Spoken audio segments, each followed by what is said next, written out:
This is the Yanks Go Yard podcast with Adam Weinrib and Thomas Carannante. Welcome to the Cope Show. I'm Adam Weinrib alongside Thomas Carannante here on the Yanks Go Yard podcast. Live early on a Monday, winter meetings. Monday, Tuesday, Wednesday, Thursday. We're going to be bringing you insight, bringing you great guests, and bringing you discussion of the Yankees' Plan B, because Sunday night was widely theorized to be Juan Soto night. We were all ready, and then things were kind of slow, and we were like, how is this actually going to happen? There's been no progress by 8 p.m. It kind of feels like oddly quiet, though, eerily quiet. Maybe the Yankees are putting something special together. Who knows? But the tide seemed to be blowing in the Yankees' direction the past couple of days. Jack Curry was very confident. There was an Andy Martino interview on Sunday where he said he thought the Yankees were going to do it. John Heyman got on the air on MLB Network and said, the Yankees are feeling more confident. The Red Sox are feeling less confident. And I was like, well, I don't know what that means, but I'll put that in my pocket. Sure. And then news broke that things were coming to a head. And we were like, all right, well, let's roll. Tonight's the night. Like, you're kind of refreshing Twitter. You're like, here comes the Yankees signing. Here comes the breaking Yankees news. We're going to get her. We're going to get that notification. Who's going to break it? Probably Heyman, maybe passing. And then Bill Madden pops out of nowhere with a tweet that's like, is that Bill Madden's music? It was Bill Madden's music, and everyone was like, is Bill Madden legit? He's like, he's in the Baseball Hall of Fame, so yes. And he was like, the Yankees, kudos for going out of their comfort zone, but they offered $760 million, and Steve Cohen, word is he's now prepared to go to $800 million, and he'll be alone there. And everyone on Yankees Twitter is like 14, and I feel bad for them because they've never seen the Yankees win the World Series. So they read that tweet and they were like, Bill Madden, so random. He hasn't been a part of this. What does he know? What is he doesn't know anything about anything. He hasn't been on this. And it's like, he's really close to the Steinbrenner family. And if he's leaking that, he's leaking it because Hal is stopping. And he's probably not leaking it because Hal is stopping and getting Juan Soto. He's probably leaking it because Hal wants everyone to know that he offered $760 million. And yes, knowing that is going to color this conversation a little bit because the Yankees did not come up way short here, but they did come up short. Yeah. It's like Yamamoto. Should they be embarrassed by their bid? No. Did they fail? Yes. So we can have that nuanced conversation. But Bill Madden got it out, and then Bob Klapisch got it out and said, if Cohen goes, sources tell Bob Klapisch that if Cohen goes to $800 million, the Yankees will be ready to pivot quickly. And I think 2 minutes later, the news actually broke.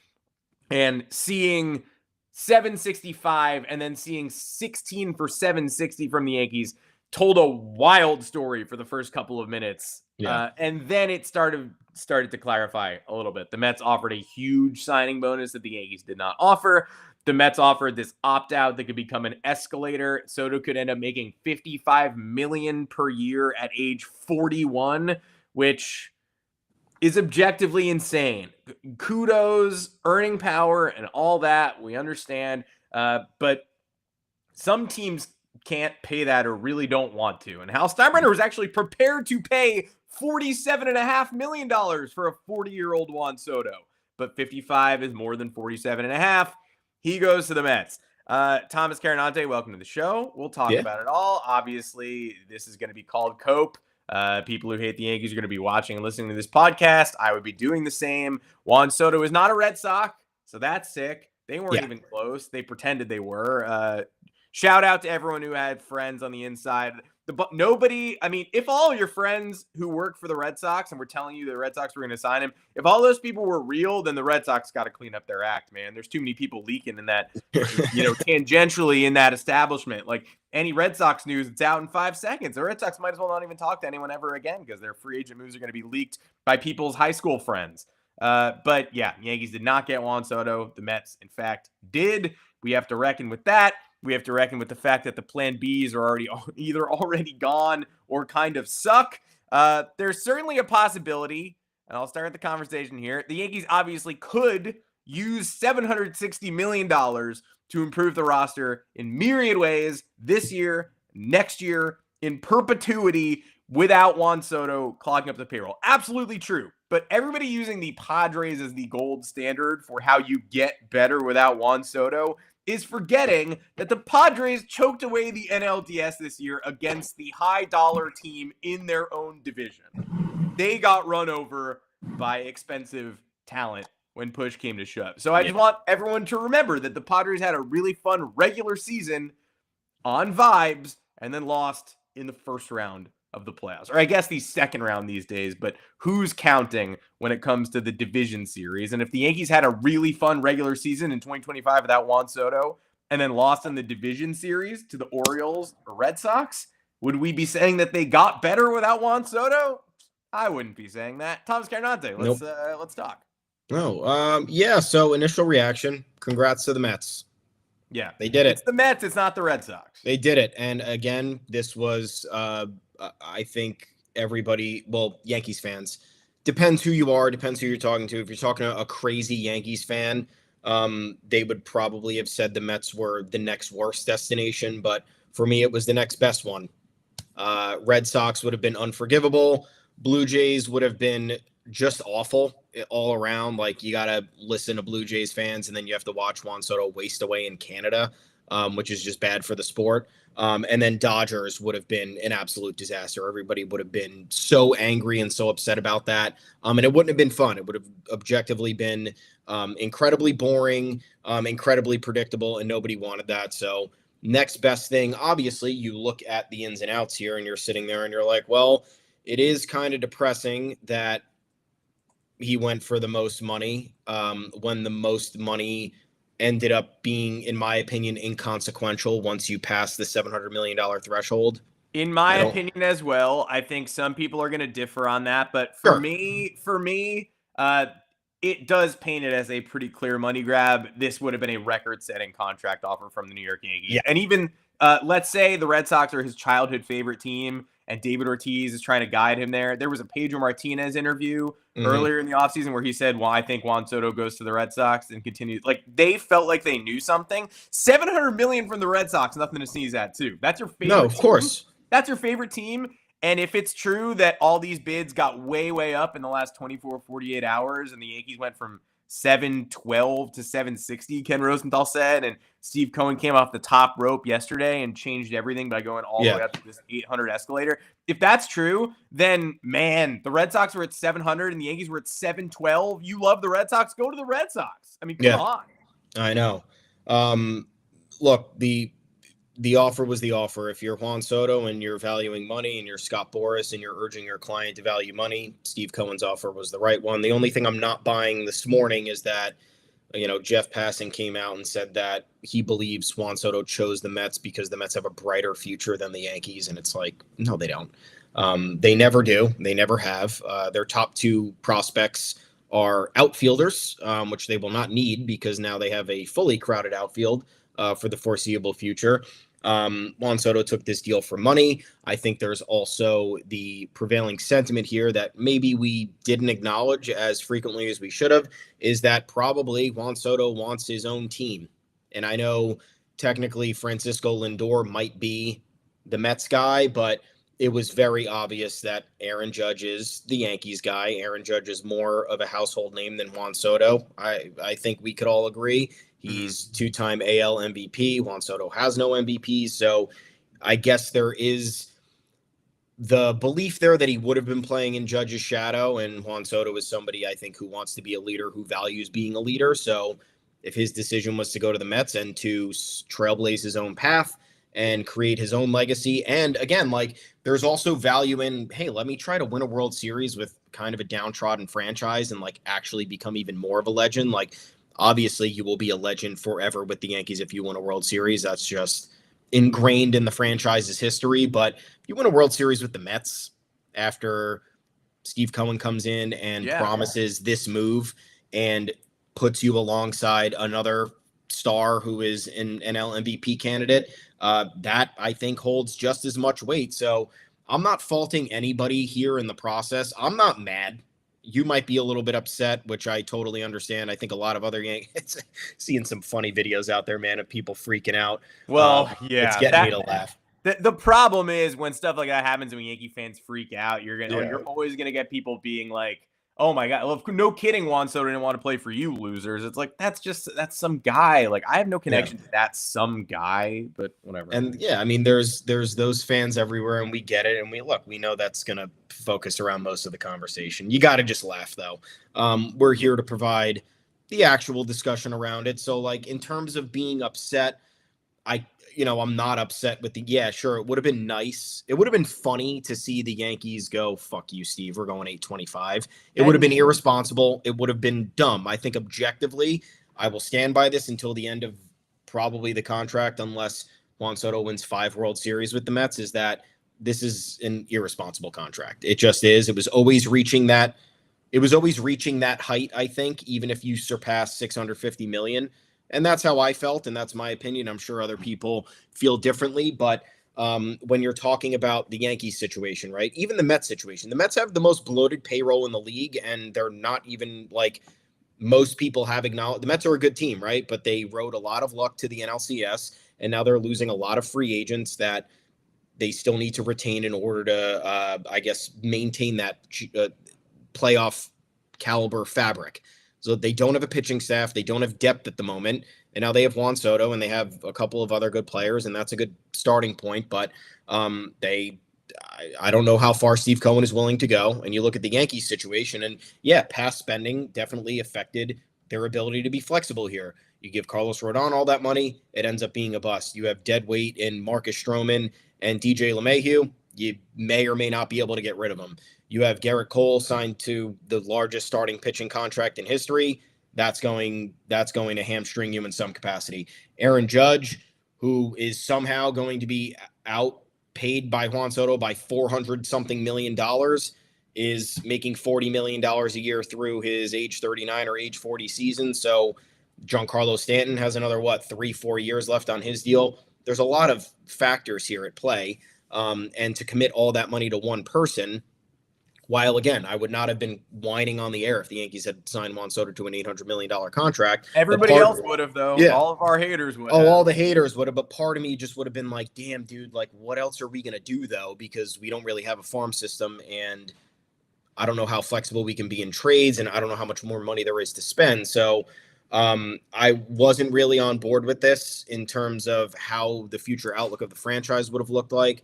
I was on board with it if it were to happen, because I'm not going to complain about getting a generational player. But when the dust settles, I think over the next few days, I think most Yankees fans will come to the realization it's like, okay, this sucks. We would have rathered it potentially be a different way, but there are ways to improve upon this and not be hamstrung for the next 15 years with all these other guys under longer term deals. Yeah, I'm not that upset. I'm just my mind was just blown that the Yankees were willing to go this far, and that shocked me. I thought 725 was going to be the limit. I was blown away with 760. I was surprised we got to 700. Ultimately, Randy Miller is a liar. He had us stopped at 550 million. He's a liar and a loser who blocks people on Twitter. Thanks to Twitter, I can see his tweets again, though, because Elon Musk put forth one of the worst website tweaks of all time, and is like, if you're blocked, you can still read blocked guy content. Oh, great. So I can see what Randy's up to lying on the internet. But the Yankees obviously went past 550 million. We heard all along this stuff from experts that was like, Steve Cohen doesn't have a limit, and Hal, he might have a limit, and they're hoping that they won't be the highest bid and they'll ultimately entice Soto. And that sounded like a loser's mentality until you get to 760 and 765 with escalators, and then all of a sudden it's like, okay, I mean, they were the second highest bid, and the highest bid was out of the stratosphere in a different world. They were both living in the same rarefied air, and he chose the Mets. That's what's wild. Not that wild, ultimately, because Steve Cohen is Steve Cohen. This is the last chance for him to make a free agent splash like this. Really? The issue is you check the future free agents, and there's no Juan Soto on the horizon because generational talents either lock up with their initial team or they don't examine. There's only one per generation. Correct. Everybody else coming up, there are plenty of good players on the market, but none of them are Juan Soto. And again, maybe Steve Cohen wins the World Series by splitting it on Vlad Jr. and Kyle Tucker and Corbin Burns. Who knows? But like we said all along, the easiest path towards doing something like this is just signing Juan Soto. Like it's just true. That's why I'm not upset. I understand. I mean, I'm obviously a little bit upset, but I'm not going to burn a jersey. I'm not going to go scorched earth and say it's, it's this, Cashman's got to go. Hal's got to go. I think they were more competitive than I could have imagined, but we do have to accept that the Yankees had this financial might in the 90s and 2000s. And honestly, a lot of their failings came from flexing that financial might. Look at 2001 to 2008. Every year, the Jason Giambi contract, let's pop that on. Just spending for spending. To Gary Sheffield, oh, we forgot to get pitchers. We choked in the ALCS to the Red Sox. Like, they often were allocating funds wrong in the end of the George Steinbrenner. And they still do. And they still do. This is not new. So the Yankees, when they flex that financial muscle, often get bloated deals of bringing the wrong guys. So Juan Soto was just an easy, you know what you're getting from Juan Soto. He might be a DH at 32. I don't really care. He's one of the most special hitters in baseball history. So it would have been far easier if Juan Soto had just said yes. They can reconstruct a roster around him, but it would have been far easier if he just said yes. That said, the Dodgers and Mets are operating on a different plane from everybody else. And we were always told that Steve Cohen could get there, but we hadn't seen it. He's just, 3 years, 150 mil, outbidding the world for Max Scherzer and aging Justin Verlander, and then it doesn't work. And his finances have allowed him to cut losses easier than other franchises and not be hamstrung by past mistakes. But he had yet to really do this, to outbid until the bidding reached this ludicrous point, or outbid everybody. We still haven't seen. He's not going to outbid in silly fashion. He was never going to be like, oh, the Yankees offer is 600. Okay, 900. Taste my tailpipe. But when it got into the mid 760s and it was a record-setting deal and it was whomping Shohei Ohtani's present value and it was changing the landscape, his power was shown in the fact that he just would not relent. And he was like, okay, great. I'll go up another 30. Anybody want to meet me here? I'll put in some escalators so that you're making this crazy money when you're in your 40s. Anybody want to meet me here? No? Okay, good. We finally reached the end of this. Great. I'll take Juan Soto. And that's where he was able to flex his power. And that's the kind of thing that the Dodgers and Mets can do and other teams can't. That's not to say other teams can't win the World Series. That's not to say other teams can't go on runs. And also the Mets and Dodgers are going to be facing off in the NL Championship Series, not the Fall Classic, whenever they do face one another. I don't know if they will. The Mets rotation has Frankie Montas and Clay Holmes in it right now, and David Peterson. Work to be done, to say the least. They should go ahead and, they're going to have to go ahead and pay a Corbin Burns or something like that if they intend on being a favorite this year. You look what the Dodgers have. Surprised the Mets didn't do Snell, but it is what it is. Teams like the Yankees and Orioles and Red Sox, I'll throw them in there. And, I like what the Reds are building. I like what the Padres have. There are plenty of exciting teams throughout Major League Baseball, but I think we now know that the Yankees' mystique was their last hope of competing with the Dodgers and Mets of the world in these absurd bidding wars, and it lost out. They lost out to the Mets, plain and simple, with an offer that, yes, the Mets offer was higher, but no, it wasn't $100 million higher, and it wasn't ludicrous in comparison to the Yankees offer. They were hoping to live on prestige, and Scott Boras and Juan Soto had other ideas, and they officially sort of relegated the Yankees to that next level down of will compete, will run high payrolls, can't do this. Now, the good news for the Yankees, there are no more Juan Sotos. It's bad news and good news. Who else is getting paid $760 million? Who else can't you compete for? It's somebody that we've never met yet, because Vlad Jr. is going to be expensive. Not that expensive. Kyle Tucker is going to be expensive. If Kyle Tucker makes $500 million, then okay, call me. But this is the only free agent I can foresee reaching this ludicrous level of bidding. The Yankees thought their 1 year with him would be a selling point. It might have been. If they were leading the whole process, then it was. But Steve Cohen rendered it irrelevant. The only it's a bright side and a downside. There's no one else like this on the horizon, so there's no other opportunity for the Yankees to get emasculated like they just did. But also, there's no one else like this on the horizon. You cannot replace Juan Soto. There's no one as good a fit for this roster as Juan Soto. Nope. I think the second part of this discussion is what you said about legacy and the cost of the pinstripes and all that.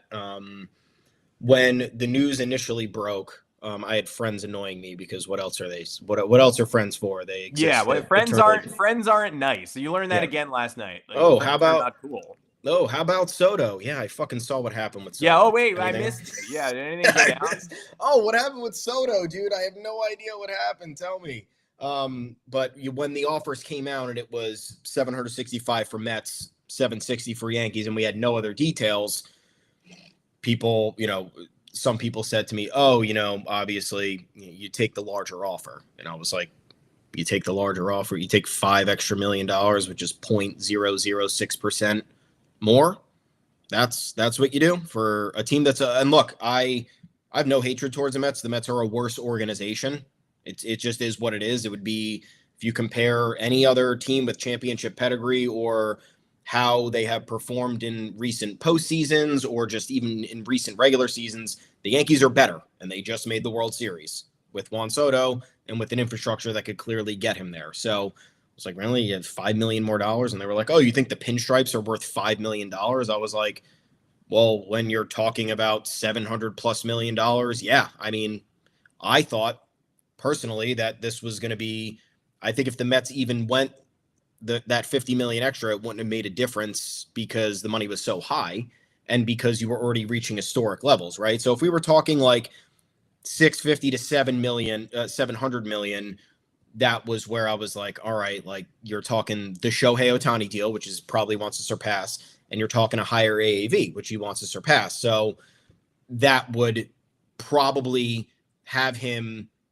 convinced to take the more money in that situation. When you eclipse that number, the money didn't matter anymore.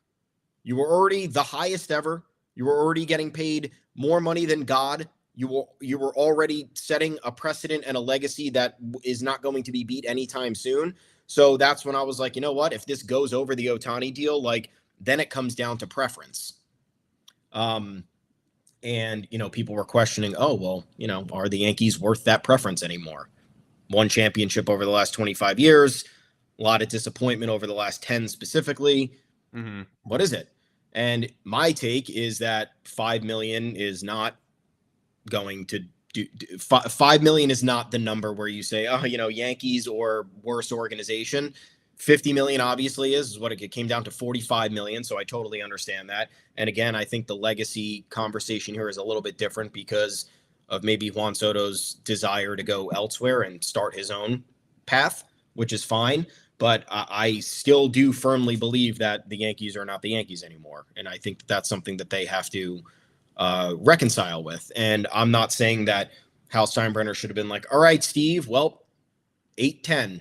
What do you got to say about that? And then you keep going. Like, I don't think that would have been the right move, but I think that's going to have to be what it is from now on until the Yankees want to reestablish themselves as a true, powerhouse in this league, as a true perennial contender, as an actual threat when they reach the playoffs, because we've seen them plateau since 2017 in ways that are easily solvable by signing the best players available or trading for the best players available, and they continually don't do that.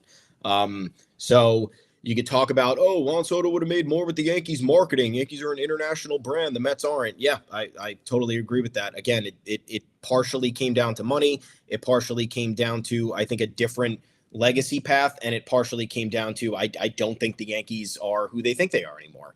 And I don't think that that's an exaggeration because, again, Cashman's been running the show for a quarter of a century. It's all old news. There's no inspiration with this front office when they're approaching free agents. Hal Steinbrenner is probably not as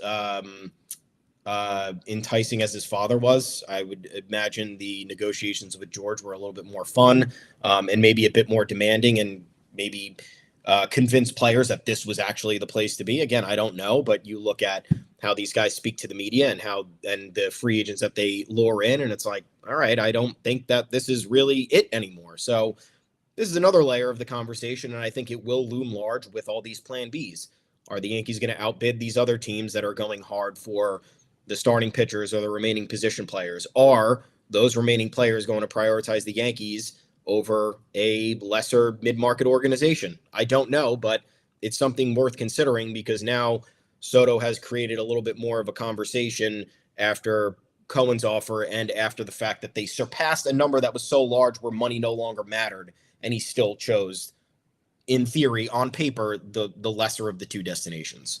Yeah, I think we need to have a conversation, and I'm not furious at Hal for going where he went and still losing the player. I just think we need to have a conversation about the Yankees becoming stale, because it sounds like I think ultimately money was the difference. I think we all know that. I think we're deluding ourselves if we think that like there was some huge mistake made by the Yankees, and he was going to the Yankees until Hal Steinbrenner stepped on the logo on the carpet in Soto's house, and then he had to reconsider everything. Like, there's some reports going on that there was an incident with like Yankees security and Soto's chef or something. I'm pretty confident that was not the determining factor in the pro-con column. That said, Steve Cohen needed to make a splash. Steve Cohen wined and dined Soto and brought Soto to his home instead of meeting Soto at the hotel with Scott Boras. He made the Mets seem like a family affair. And Hal Steinbrenner made the Yankees a place where Soto actually was for a year and acted like family while on the roster seem less appealing and sterile. Back in the day, the Yankees used to be the only team that would be able to splash this cash. So you would get players looking for a huge payday, seeking them out and getting it. Rarely were they turned down. Greg Maddux went to the Braves. Barry Bonds went to the Giants in the early 90s, but the Yankees were coming up. That was a similar Yankees team to the one right now, except for with no World Series loss. But that was the 80s. They were a top record in the league every year, but hadn't made the World Series since 81. Early 90s, they were absolute garbage. That offseason, they were trying to make a statement, and they failed. And so it's similar to this one, where if Greg Maddux or a Barry Bonds, Maddux was just more comfortable in Atlanta. Bonds, bidding war, Willie Mays, ties, etc. But you're trying to sell those guys, and they're like, well, you haven't won a championship since 1978. Like, what? You haven't been to the World Series in 11 years. What are you talking about? And it does feel like, to a certain extent, now that not only is the money not equal, but the Mets and Dodgers have more money, that the Dodgers come to you and they say, we just won the World Series. You can bat in between Mookie Betts, Shohei Ohtani, and Freddie Freeman. Hope you like that. And the Mets come to you and they say, you can do something here that's never been done. We will be with you every step of the way. You can come over to my home. Francisco Lindor will tell you what this is like. You see the crowds at Citi Field last year. That's more appealing than the Yankees losing the World Series in embarrassing fashion. The number one story is a Game 5 choke and fans ripping Mookie Betts' glove off in Game 4. I'm sorry, but it's a more appealing sales job. So if you're telling Juan Soto about your legacy of winning, and his question back to you is, where's the winning been? And you're like, did you not see the video? Mickey Mantle. Like, obviously you're failing. You're striking out. Now, the Mets and Dodgers are both in the National League, mentioned earlier. That's going to be tough. They're going to run up against one another. It's going to be difficult to win a World Series in Queens, but it's going to be fruitful for him if he does it. But also, let's just not pretend that the legacy stuff is the most important sales point. Looking for every dollar. Yeah. He got it. And so I'll only say this once, and I'll get clowned, I'm sure. But I think I made it very clear earlier in the show that if you don't bid the most money, you're probably going to lose a guy like this. And that's what happened. So the Yankees only have themselves to blame, as well as Steve Cohen's existence. He was willing to go to a crazy place. They were willing to go to a slightly less crazy place. The Yankees can certainly, if you don't outspend, if you're not the top bid, then you can blame yourself. But if the Yankees were in the lead the whole way, as Andy Martino said, and then Steve Cohen came off the top rope at the end, and just took care of business, I would be wary. That would indicate to me that Juan Soto had love in his heart for neither franchise. Mm-hmm. So I would be wary of that. That's all. Like, people were wondering, this guy's already got a ring. Is his sole motivation money? How's his drive going to be after? Look, I think he's a consummate winner. I don't think you have to worry about Juan Soto just quitting on baseball now that he's gotten his payday. But he was willing to go to the. From what we've been told, the Yankees were leading the whole time, and then the Mets came in yesterday and stole him away and changed everything, and he was willing to sacrifice it all for that high bid that he hadn't heard about, before late last afternoon. It sounds like he doesn't have really loyalty to either franchise. Yeah, totally agree. Two things I want to address here because Mets fans are annoying me, trying to claim that the payroll situation is good. I don't. You have Brandon Nimmo under contract for $21 million through 2030. I mean, I don't know how this isn't a bloated payroll. You have Starling Marte with another year at $21 million. You have Jeff McNeil under contract for another 3 years. You have Edwin Diaz under contract for another 4 years. And most of your payrolls, obviously, without Juan Soto's commitment over the next 4 years, are at least anywhere between 150 and 175 million. So I don't know how that's not a bloated payroll.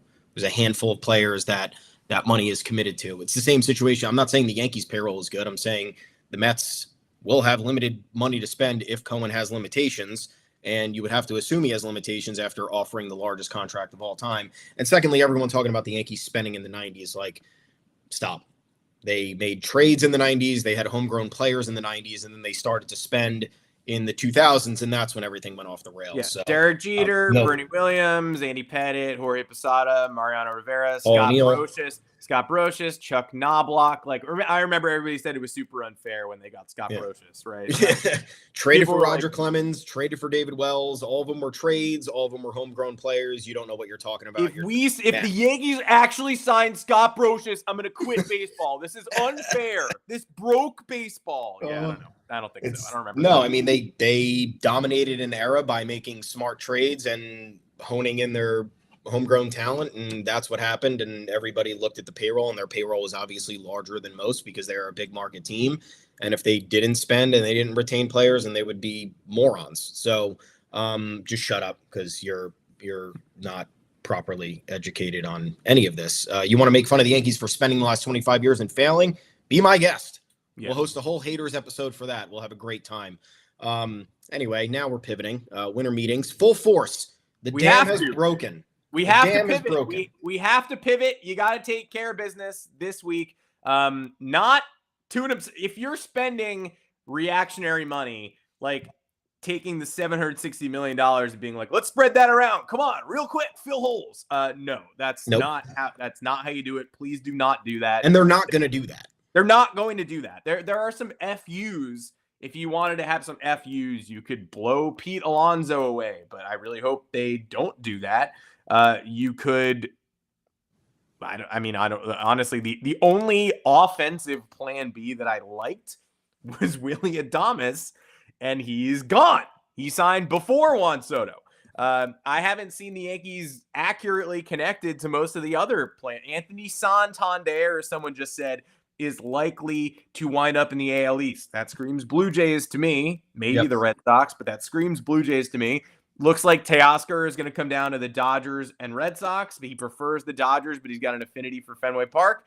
Good move for either of those teams. I would have liked Teoscar Hernandez, but again, not seeing the Yankees in that market, so why would I think about it? They could sneak.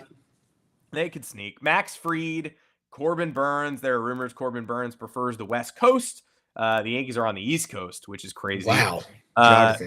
Max Fried, Red Sox, Yankee. I mean, good fit for both teams, but $200 million on Max Fried. I'm not going to burn my hat, but it's definitely not like, okay, Juan Soto in one hand and Max Fried in the other. Game on. Like, no. Yeah. Christian Walker, I like just because he's in his mid-30s. He's command like a 3-year deal, $20 million a year or whatever, but also he's in his mid-30s, so I don't like it that much. Cody Bellinger is probably one of my least favorite Yankees targets of the past several years, and now I'm almost forced to accept that he's going to be a Yankee, and I'm forced to be excited about it. So I don't know. I don't like really any of these, but I think Bellinger is almost a lock, and Willy Adames. Yeah, Candace in the comments asking rumors about Alonso being a plan B. Definitely rumored, and I think we have to keep our eyes on that. But of course, it felt like we were hearing that earlier in the offseason, and then now that the Yankees actually need a plan B, people are talking about Alonso to the Mariners, and I feel we've lost that thread. So it almost felt like a leverage thing of like, if Steve Cohen's going to go wild, we can do this to you. And now I feel like Alonso is a Mariner or a Met, but I guess we'll find out. Could be.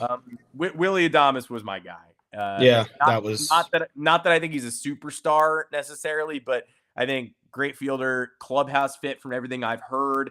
Derek Jeter was his idol. willing to move to third, and I guess you would have him at third, Jazz at second, Volpe at short. That makes a lot of sense to me. Yeah. But preemptive strike, the Giants go get him. I don't think that contract was prohibitive either, but yeah. Yeah, that was the one. If I was hoping he would wait, I knew the longer that this went on, the greater danger the Yankees would face with losing players. Just came out that there's a gap in negotiations between Teoscar and the Dodgers. I know the Red Sox are involved there too, but if the Yankees want to make it look, there's some positives to come out of this, right? Aaron Judge goes back to right field. He is arguably the best right fielder in the game. Has to. I will not accept a version of the Yankees next year that has Aaron Judge in center field. If they are that dumb. Only for Juan Soto. Yeah. No, not that's anybody else. There is only one exception for that, and it would be retaining Juan Soto. And now that that's not happening, they can get more flexible. So you put Judge in right, you sign Teoscar to play left. Doesn't really matter the money, because if you're overpaying on a short 2-3 year deal for Teoscar Hernandez, you're still in theory saving money. I am okay with trading for Bellinger if he's playing first base, not center field. I don't want to see him in center field getting injured. The Yankees will need that lefty-righty balance. So I think while Paul Goldschmidt remains an enticing one-year candidate, I think if you trade for Bellinger, again, give up prospects that you're not going to use, because the Yankees never use their prospects, and inherit another short-term deal, it gives you flexibility for the long term. I like the idea of maybe passing on the larger free agent starting pitchers that are going to command 7-8 year deals, and you pivot to someone like Nathan Eovaldi, someone like Jack Flaherty. I know they're not the greatest options, but I think you have a rotation that's largely good and has been good, and now you can supplement it with an infusion of guys who will not ruin the payroll for the next 5 years. And then you can move on after that. Again, this window is still 2 to 3-ish years. I think 3 is the max, in my opinion, just based on what they have at this moment. It could change if they make any other longer term deals, but I don't view Pete Alonso as kind of an answer for what they're dealing with now. I don't view Corbin Burns or Max Fried as major solutions right now. The Yankees pitching is the strength. Their biggest weakness is defense and offense. And that's where all of the deficiencies have come through the last few years that have held them back from going further in the playoffs. Defense screwed them in the World Series. Last few playoffs, it was fully on the offense, and the managerial calls, I think we could probably all agree with. But if you're looking at how to properly build this team, it's through a couple of trade acquisitions, and it's through shorter term commitments to these other veterans who bring edge, personality, clubhouse experience, postseason experience, and all that. It's not going to be with another litany of long-term deals that are going to have you questioning your existence or how you're going to move on after 2026. The Yankees are already stuck with plenty of those deals. Now they need to pivot. Now they need to become a destination for these other free agents and say, hey, you know what? You want $30 million for each of the next 2 years? Great. Teoscar, 2 years, $60 million. Nathan Eovaldi, 2 years, $55 million. Let's get this done. Let's get it moving. You bring Bellinger in, say, don't care about your player options. If you want to stay here, great. You're playing first base. You're going to be a lineup lengthener for us. You're going to take advantage of the short porch. And that's how the Yankees get better. And I would have liked Blake Snell. That was my preference. I would have even liked a deal for Kikuchi if that was possible. Adames was my first choice after all of this, but they played the waiting game and they lost, and they didn't give Soto the biggest deal, which they knew was probably going to be the difference maker in these negotiations. So now become a destination for all these other guys who are looking for new homes. Teoscar, 1 year, $47.5 million, maybe. How about that? I don't know where that number came from, but it might be. I mean, you got to get crazy with it. And again, if they're having reservations about the short-term payroll, then they're just not going to win. It's plain and simple. Not going to win. I mean, next offseason, plenty of names to splash cash on. Dylan Cease, Zach Gallen, Framber Valdez. Those guys are good. Devin Williams, Ryan Helsley, Kyle Tucker, Schwarber. How about that? Finally right that wrong. Go grab Kyle Schwarber, Vlad Jr., Josh Naylor, Lamont Wade. I think there's a chance that Josh Naylor ends up a Yankee before the end of this. Also, the comments rightly noting Paul Goldschmidt. That's a yikes, but it could happen. Nolan Arenado, we can't forget. There's this limited no trade. Jack Curry said the Yankees are not really interested in that, so I would take Jack Curry's word there and say they're probably not paying attention there. But yeah, it's going to be sort of, short-term cash splash. Cody Bellinger at either center or first. A slugger like Teoscar Hernandez would be a great fit. Jason Dominguez is someone I believe in, but if the right trade comes up, you kind of have to do it, even though now the Yankees honestly probably should be looking long-term and giving Jason Dominguez that prominent role in either left or center from the start of the season. Dominguez in center, Bellinger at first, Teoscar in left. I kind of like. That's It's again, the impact of Soto is not there, but you have to piece together the best roster you can. If you can think about, again, if you improve at the first base position. First base was a black hole last season.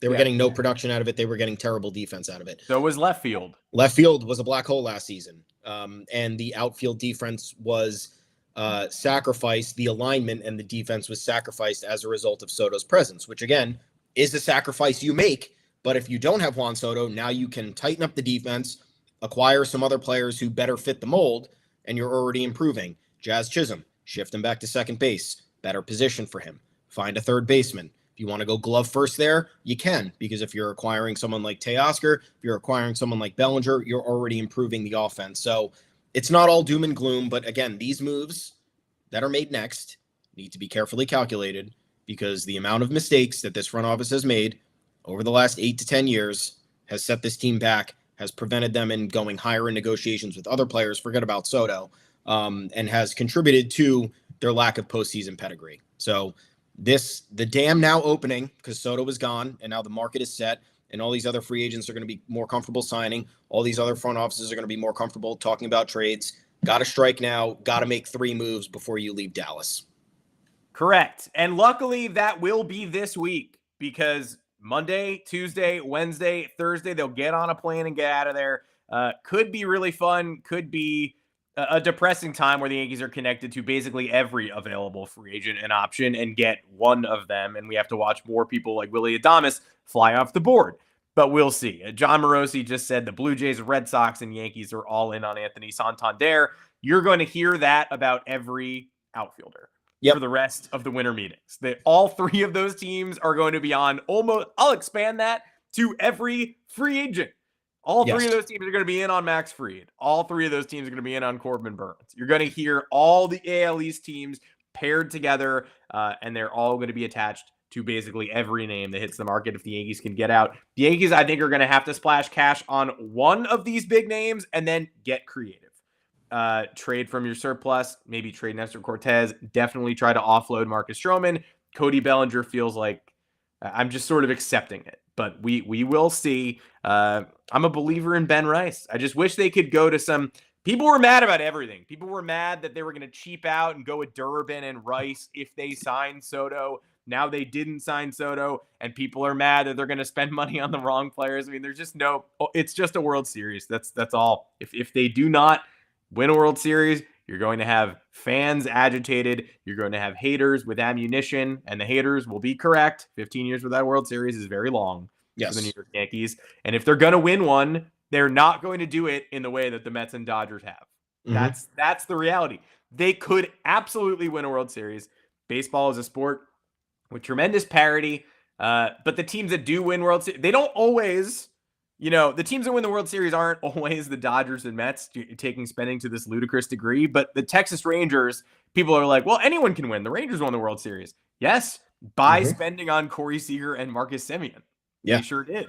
Like, you need to spend on top-tier talent when it hits the market. It might be short-term gain. The Rangers were awful last year, but they've got a ring. They have a flag, and flags fly forever. It's not like the Yankees don't spend.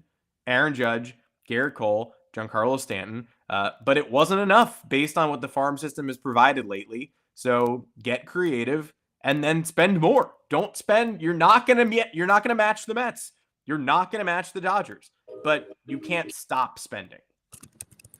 I think there's one silver lining here. And he didn't go to the Red Sox. I know. He didn't. Yeah. I mean, thank God. That would have been, we might have had to we would have said, folks, tune in for the podcast today. Our jobs. no longer exist. I absolutely would have left the. We would have done the decision. We quit live on the air. Yeah, I would have asked you all, 100 people watching, pick a new team for me or a new line of work. Should I go into construction? Like what should I do? Honestly, pick a new direction. Should I learn the code? Like honestly, what the fuck should I do? We're knitting for the rest of time. We're just making live knitting feed, barely talking. The podcast goes up. The podcast goes up on all platforms, and it's mostly silent, just needles knocking together. So people are giving it higher ratings. Like that seems like our future. If you the actual silver lining, to get back to seriousness now, is that the Yankees have a very prime opportunity now because the AL is still not very good. So if you can outspend in the AL and remain the top dog in the AL, I mean, you still face an obstacle in the World Series if you run into any of these NL teams, honestly, like Phillies, Mets, Padres, Braves, Dodgers. All those teams are very good and very deep and stand to get better. But if you can create a path where you can have Astros-esque dominance over the AL for the next 3 to 4 years, that's it. That's all you got to do. And now you have a clear path to the World Series, and then it's a 7-game series against whatever it is. You're facing the Dodgers and their insane payroll. You're facing Soto and the Mets. You're facing the machine that is the Phillies. Whatever it is, this is the time to capitalize. I don't know what else they could do, but they need to act fast, need to maybe make a blockbuster trade, need to maybe part with Spencer Jones early, need to give up on some of these top prospects for early returns the next 2-3 years. And that's the only way you're going to get over this. Or of course you could blow it all up. You could do that too. Dumb, but you could have let Garrett Cole walk into free agency, I guess. That might have been interesting. I think Garrett Cole's regretting that now. He's like, damn, I could have went to the Mets. Wait, I was available a couple of weeks ago. What the hell? Mets didn't even reach out. Well, hey, it's a bleak reality, but it's the one we're currently living in. The problem is that you can't shake the feeling that they could absolutely make it through the AL, and then they would have to face one of these NL behemoths, whether it's the Mets, Dodgers, Phillies, or Braves, who are also great teams, or Padres, then just lose again. And you'd be like, well, it's got that pennant, but that pennant don't mean anything. They're like, you have dreams of the Yankees being like, we could get a Stephen Kwan type. We could rejuvenate ourselves and become the Guardians. Well, the Guardians lose in the ALCS every year. So whatever. Hopefully the Yankees can persevere and compete with the big guns. But we do have to face the reality that they are a big gun, but no longer one of the biggest guns right now. We will see you Tuesday.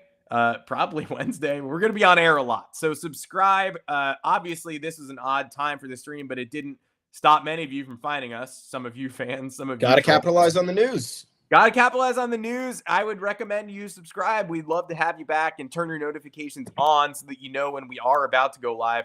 We're typically live 2 o'clock Eastern on Mondays and Thursdays. But again, this was 10:30 in the morning on Monday and everybody showed up. So thanks for rallying. The Yankees are, they got some work to do. I'm not going to say they stink. And their current lineups they were flashing on MLB Network last night had DJ LeMahieu at first base. So got some work to do, bottom line.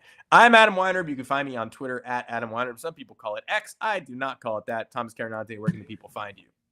At Tommy's_takes. We are at the official Yanks Go Yard account at Yanks Go Yard FS. Please head on over to yanksgoyard.com. Content, all in between the lines. In between us going live, again, we're going live tomorrow. We're going live Wednesday. Going to go live Thursday, depending on what happens Thursday night, if anything. We might see you on Friday. Who really knows? Yeah. Please like and subscribe to the YouTube channel so you get those alerts, so you can tune in, so you know exactly when we're going live, because the times are going to change. Got some guests coming in and out.